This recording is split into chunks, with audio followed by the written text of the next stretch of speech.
Hi everyone, I'm Marcus. Last year, I walked into a conference room where I was supposed to present a proposal that would save my department. I had the data, I had the slides, I had practiced for weeks. But when I started talking, I watched the senior executives check their phones. One of them literally yawned. My boss cut me off halfway through and said they'd revisit it later. They never did. 3 months later, a guy named Daniel presented almost the same idea. He had worse data and no slides. They approved his proposal in 15 minutes. I went home that night and couldn't sleep. I kept asking myself what was wrong with me. Why could Daniel walk into a room and command attention while I disappeared even when I was speaking? That question led me down a path I didn't expect. I discovered that being ignored has nothing to do with what you say or what you accomplish. It has everything to do with something invisible that people sense the moment you walk into a room. Machiavelli wrote about princes and power, but buried in his work is something he never said directly. Every strategy he taught assumes the reader already has something most men don't have: internal authority. Without it, every tactic fails. With it, you don't need most of the tactics. Let me tell you what I learned and how it changed everything. I used to think respect came from being useful. I worked late, I volunteered for projects no one wanted. I made myself indispensable. My manager told me I was the most reliable person on the team. But reliable is what you call a hammer. A hammer is incredibly useful. You keep it in a toolbox. You don't invite it to dinner.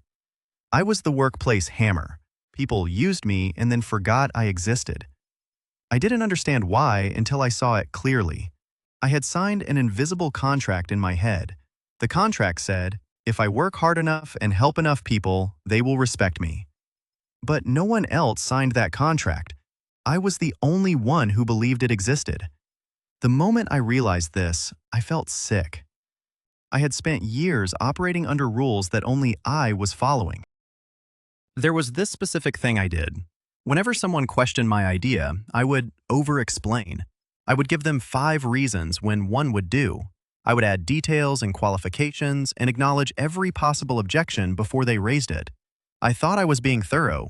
What I was actually doing was telegraphing that I didn't believe in my own idea. I was begging them to approve it. Every man has one habit like this, one specific behavior that acts as a beacon. It tells everyone around you exactly where to press to make you fold. For me, it was over-explaining. For my friend Kevin, it was laughing nervously after he said something serious. For my brother, it was apologizing before anyone even criticized him. These habits are not small quirks. They are structural weaknesses, and people can smell them. They might not consciously know what they're smelling, but they instinctively know you're someone they don't need to take seriously. I started studying men who commanded respect without effort. Not famous people, just guys I knew personally. There was this man named Richard who worked in finance. Richard was not the smartest person. In his firm, he was not the most successful. But when Richard spoke, people leaned in. When Richard said no, people accepted it immediately. I watched him carefully. Richard never over-explained. Richard never filled silence with nervous chatter. Richard never laughed at his own jokes or tried to make people like him. There was a weight to him. It wasn't arrogance. It was something else. He seemed like a man who had resolved something inside himself that most of us are still negotiating. I realized the difference between Richard and me was not external. It was not his job or his achievements. It was that Richard was a pillar. He held himself up. I was a buttress. I needed the wall of other people's approval to lean against. Without it, I felt like I would collapse. This is where most advice fails. People tell you to be more confident. They tell you to stand up straight and make eye contact. They tell you to fake it until you make it. But confidence without internal authority is just a performance. And people see through performances instantly. Real authority is not something you add. It's something you reveal by removing everything that covers it up. Machiavelli's core insight was that mastery is subtraction. You don't become powerful by adding skills or accomplishments. You become powerful by surgically removing the parts of yourself that invite exploitation. I made a list of every behavior that signaled weakness: over-explaining, seeking permission for things I didn't need permission for, checking my phone when I felt uncomfortable, filling silence with pointless words, agreeing with people I actually disagreed with, laughing at jokes that weren't funny. I didn't try to fix these behaviors, I just stopped doing them. Cold. The first week was unbearable. I felt rude. I felt like people would think I was arrogant or cold. But something strange happened. People started treating me differently. Not everyone. Some people got annoyed.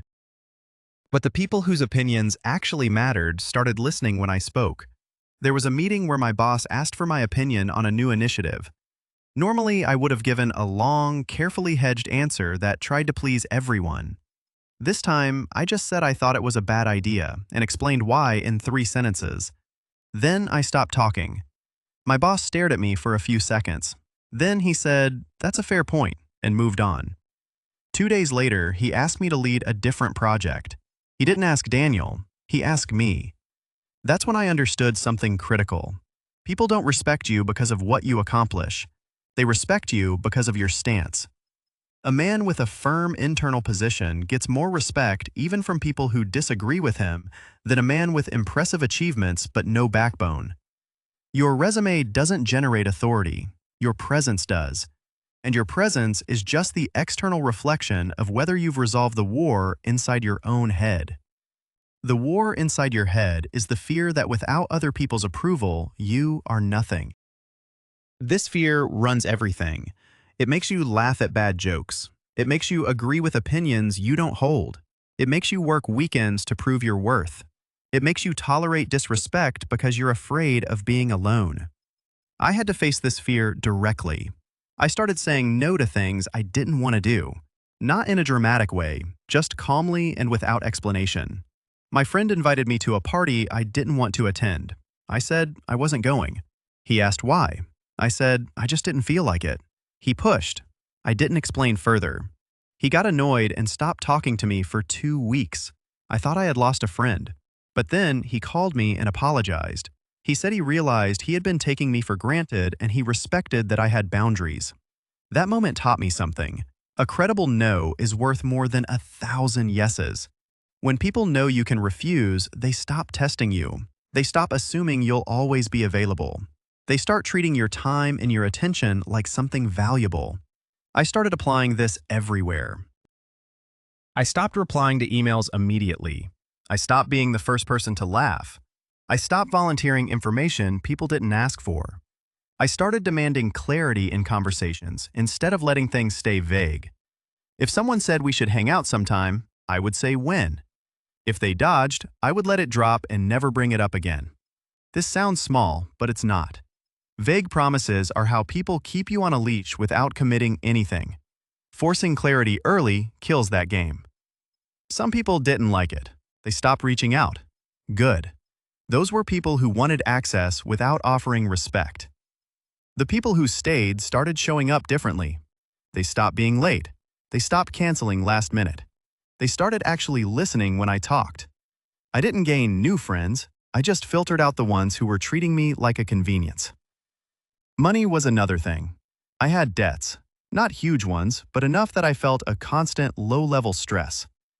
I owed my brother $2,000. I owed a former roommate $500. Every time I saw them, I felt smaller. Debt does something to your psychology. It creates a bend in your character where you should be standing straight. I made paying off every debt my top priority. I stopped going out. I stopped buying things I didn't need. I worked extra hours. Within 6 months, I had paid everyone back. The relief was not about the money.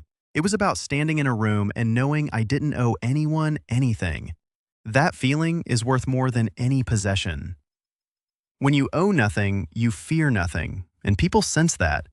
I also started protecting my time alone. I used to fill every weekend with plans because I was afraid of being lonely. I would say yes to events I didn't care about just to avoid sitting with myself. I forced myself to spend entire Saturdays alone. No phone, no distractions. Just me and my thoughts. The first few times were horrible. I felt restless and anxious. But slowly, something shifted. I started to actually enjoy my own company. I started to respect the person I was becoming. And that's when I realized the whole game. If you don't respect yourself when no one is watching, other people will sense it. They won't consciously know why, but they'll instinctively treat you like someone who doesn't matter. Respect starts in private. It starts with keeping promises you make to yourself. It starts with doing the hard thing when no one will ever know. I made a rule. If I told myself I would do something, I did it. No exceptions. If I said I would wake up at 6, I woke up at 6. If I said I would finish a project by Friday, I finished it by Friday. I started treating my word to myself as more sacred than my word to anyone else. This sounds like discipline advice, but it's not. It's about building an internal authority structure that doesn't need external validation. When you stop negotiating with yourself, other people stop negotiating with you. Let me tell you what happened with Daniel. 6 months after he got his proposal approved, he came to me with a problem. He had overpromised and couldn't deliver. He needed help. The old me would have jumped in and saved him. The new me asked him what he was offering in return. He looked shocked. He said he thought we were friends. I said friends don't dump their failures on each other without asking. He got angry and left. 2 weeks later, he came back and apologized. He said he had been taking advantage of me for years, and he didn't realize it until I stopped letting him. We're still friends, but now it's a friendship between equals, not between a user and a tool. That shift happened because I changed the frame. I stopped being someone who could be taken for granted. The final thing I learned is this. Building a mind so strong it scares people is not about becoming cold or arrogant. It's about becoming unmovable. It's about resolving the internal contradictions that make you easy to manipulate. It's about removing the visible gaps that invite predators. It's about standing on your own foundation instead of leaning on other people's opinions. When you do this, something strange happens. You stop caring whether people respect you, and the moment you stop caring, they start respecting you. Not because you're performing confidence, but because you've become someone who doesn't need their approval to know who you are. Machiavelli's princes failed when they built external empires while leaving their internal authority structures weak. The same is true for every man. You can have the perfect strategy, the perfect resume, the perfect pitch, but if you walk into the room with unresolved fear and telegraphed need, none of it matters. People will sense the gap, and they will ignore you, or worse, they will use you. The only way out is to build the structure inside first. Remove the weaknesses, kill the debts, guard your exits, keep your word to yourself, pay the full price for solitude, force hard conversations early, stop producing value to get validation, start producing value because it reflects your own standards. When you do this, you won't need to demand respect. You'll radiate something that makes demanding it unnecessary. That's what a strong mind looks like. It doesn't shout. It doesn't explain. It doesn't beg. It just stands there, and people feel it.